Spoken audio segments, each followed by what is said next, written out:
How's it going, everybody? It's Pilot Flame and we are back with another FPL video, and today we're going to be taking a look at PEP Roulette, a series where we try to guess Pep Guardiola's Manchester City lineup for the next game week. We haven't done one of these in a little while, so the episode's going to be a little bit shorter, where I'm just going to kind of talk about a few players rather than looking at his team from a couple of game weeks ago, and then go with my predicted lineup. I think Pep Guardiola's lineup is going to be a bit easy to predict until the league is basically sewn up. And then he's pretty much going to focus mainly on the Champions League.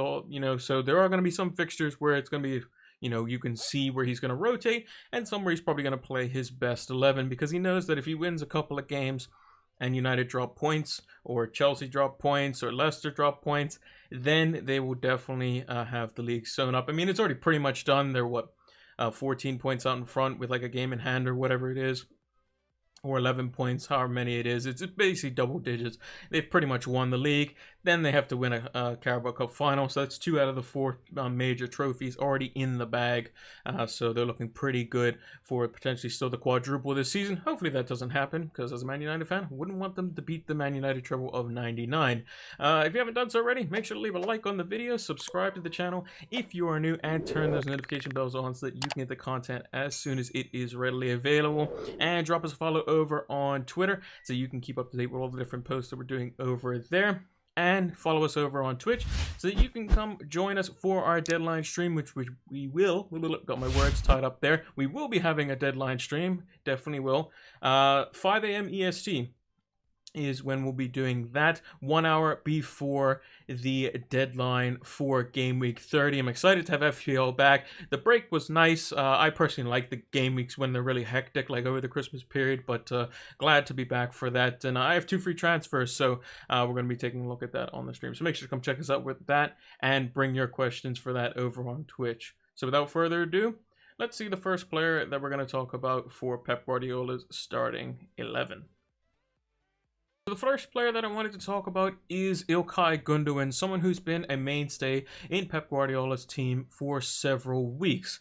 He played 90 minutes in both games in double game week 27, which was good for those that had him. Obviously 10 points. Some people, captained him or even triple captained him in that game week. So again, if you did, you got a decent return. 10 points, double digits over 2 games. Not too bad. He didn't play versus Fulham, which a lot of the players are rotated in that one. Some favorites, Gundogan, De Bruyne, Cancelo. I believe Stones was not picked in that game either. And then they had a blank in 29. Now, City's fixtures are a little bit, kind of hit or miss over the next 4.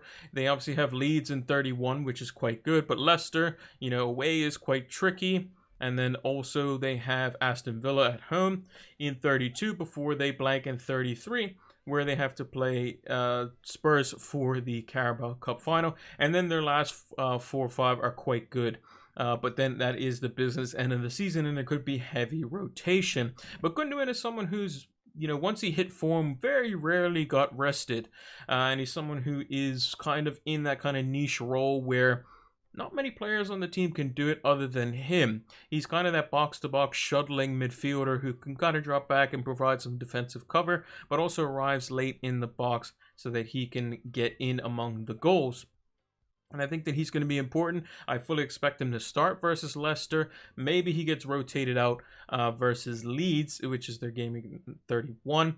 And he's going to play both games versus Dortmund in the home and away leg. Obviously, assuming that the tie is close. If they obviously beat Dortmund 4-0 in the first leg or something like that, then I probably would expect Pep to rotate a little bit and then focus back on the league. But I expect him to play versus Leicester. They're a top side. You can't really rest players for that. I mean, United did it, and they got beat 3-1 pretty convincingly. So I fully expect Gundogan to play. He's one of the men in form. He's kind of tailed off a little bit, but he's still up there. And for 6.1 million, I think he's just too much of a bargain. If you're going to get rid of some players, I would think he's probably the last outfield player I would potentially get rid of in terms of midfielders or attackers for Man City. And I would even keep him over the likes of Cancelo or Stones. I feel like he's less rotation proof, only with like maybe De Bruyne or Diaz and, Ederson ahead of him. But yeah, Gundogan, I fully expect him to play versus Leicester. So if you have him, I would say hang on to him. If you had a choice between him and De Bruyne potentially getting rested, I think both of them are going to play. But if you need the money, obviously get rid of De Bruyne. But I think Gundogan is definitely probably a little bit more secure, just because he does things a little bit differently, and is probably one of the very few players that can play kind of in that box-to-box role for Pep Guardiola's Manchester City. And then obviously talking about Kevin De Bruyne, someone who also played both games in 27 and then was benched and did not take part in 28. He got a total of 16 points across game week 27. Obviously getting the big 14-pointer versus Southampton. Obviously he's a lot more expensive, almost just under 0.2 million, double the price basically of Gundogan, 11.9 million at the moment. He is somebody who I expect to play probably more games than any other outfield player, just because he's kind of the guy that can do it all. He can play in a midfield 3, he can play wide right, he can play wide left, he can play false 9, he can play number 9, he can do pretty much everything. And he wears the captain's armband for a reason when Fernandinho isn't playing. And I think Pep's lineup, it does not include Fernandinho, which means that they need that captain-like figure on the field.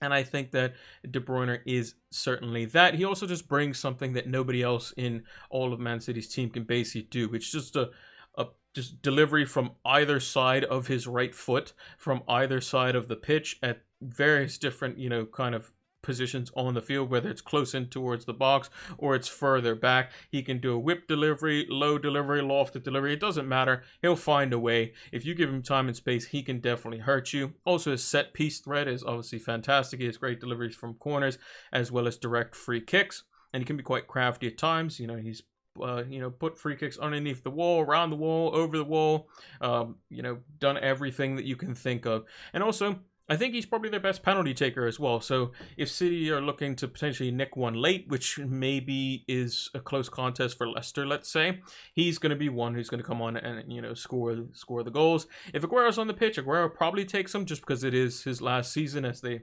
announced his or retirement, or that he's leaving City. We don't know where he's actually going to go, but I think that Aguero probably would take the penalties. But De Bruyne, I think it's been quite consistent, and I would expect him to take them, assuming Aguero doesn't play. And currently, De Bruyne has been playing, when City have been playing at their best, in Aguero's position, basically. He's been playing the false 9 or number 9 role, basically, and been quite good at it. He's very good at it and knows when to make the runs, how to make the runs, how to drop off, create space in midfield, create overloads on the left or right-hand side, kind of pull defenders out of their position, make midfielders make decisions to whether they track him or whether they sit. And De Bruyne is just such an intelligent player, such an important player. And I think he's definitely going to play versus Leicester. Will he get rotated versus Leeds, considering it is a very taxing game? And basically, City are going to have to play Dortmund first leg, then Leeds, then Dortmund again. I think maybe he gets rested in the Leeds game. Either him or Gundogan, probably. And then the other one takes up the mantle, basically. And I think that it's kind of hard to judge who's going to basically get rested in that one. I think De Bruyne is maybe the more important player, just because of his status in the team. But again, Gundogan kind of fills a niche role, as we mentioned previously on his slide. But yeah, it's a bit tricky to say. I think this week you're definitely covered for De Bruyne. Definitely a captaincy option this week, as well as Leicester have been conceding a lot of double-digit hauls against opposition when at the King Power Stadium, which is a bit weird because Everton's kind of similar in that way too. Very good away from home, but not great at home, and do concede goals there as well. So I think De Bruyne, if you have him, potential captaincy shout this week, but I would say definitely hang on to him and then see what the midweek is like for the Champions League. Now let's take a look at the last player who basically just seems to play every game and doesn't get tired. And if you have him, I would say potentially hang on to him for the rest of the season. And that player is Ruben Diaz, someone who basically plays 90 minutes pretty much every game. I mean, 90 minutes versus Man United, 90 minutes versus Southampton, obviously getting a clean sheet in 74 minutes versus Fulham, obviously just taking him off, giving him a little bit of a breather. I'm not sure what his minutes were like for the Portuguese national team, or if he was called up. I assume he was, but he seems to be the kind of mainstay in the team, playing game in, game out, kind of leads the team from the back. And it's him plus one. It's him plus Laporte, or him plus Stones, or him plus Ake, or him plus Garcia. It's always Diaz plus one. So if you have him, I would say he would definitely be someone I would probably hang on to, just because I can see potentially at least one clean sheet in the next 3. If you're able to free hit over 33 and able to keep him, then you can do that as well, or just bench him. And then they have a great run of fixtures to end off the season as well, starting with Crystal Palace in Gameweek 34, and I think that could be a pretty easy clean sheet there as well. I think Ederson is obviously another one that falls under this category, but obviously Diaz can give you that little bit of set piece threat as well. For 6.1 million, even though he's gone up in price from his original 5.5, I think he's been pretty much a bargain this season. I haven't had him as much as what I probably would have liked. I went with Cancelo, but obviously Cancelo and Stones are more, kind of rotation kind of oriented as well. So next season, if he's same price as Stones or Cancelo, I think he's probably the best one to go to, because of the fact that he gets more starts, more minutes. Is still a set piece threat. Yes, there's Cancelo with his potential attacking threat from midfield, but that really hasn't paid off this season. And I think that's one thing we have learned in this FPL season, that some numbers basically don't really tell the full story. Like, some players have just been unlucky. So like Rafinha, as an example, is someone who should have more attacking returns than he does. Cancelo is the same as well. And I think that sometimes you just have to go with consistency, and I think Diaz definitely brings that. I expect him to pretty much start every Premier League game, as he's been doing, and I think that he's going to continue to perform and get the clean sheets for Manchester City, who are most likely going to win the league. So expect him to start. Keep him in your teams if you have him. I wouldn't necessarily go about getting him unless you have a way to basically alleviate the fact that he has a blank in 33.